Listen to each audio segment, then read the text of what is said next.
उस पे applied external force क्या रहेगा? जीरो रहेगा। सुनो मास्टर, हम ऐसा कब तक डिंडियाल रहेंगे? हम ऐसे कब तक डिंडियाल रहेंगे? जब तक कि मेरे ऊपर एक्सटर्नल फोर्स क्या रहेगा? जीरो। तो कोई भी बॉडी का मोमेंटम तब तक कंजर्व्ड रहेगा, तब तक कांस्टेंट बना रहेगा, जब तक कि उस पे अप्लाइड एक्सटर्नल फोर्स क्या रहेगा? जीरो। अगर को कहे कि नहीं, अगर जीरो फोर्स नहीं है तो बॉडी का मोमेंटम कभी कंजर्व्ड रह ही नहीं सकता है।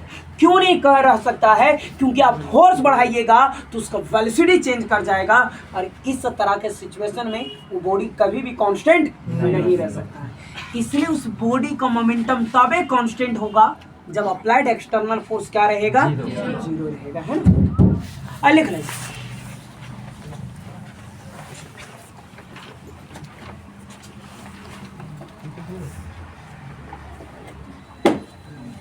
लिख लो P बराबर कांस्टेंट। कब तक ये कांस्टेंट रहेगा? जब तक कि उस पर अप्लाइड एक्सटर्नल फोर्स जीरो रहेगा।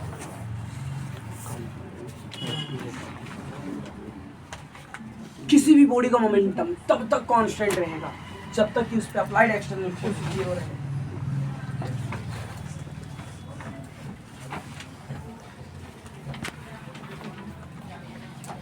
नजर डालो, एक और हेडिंग नहीं है,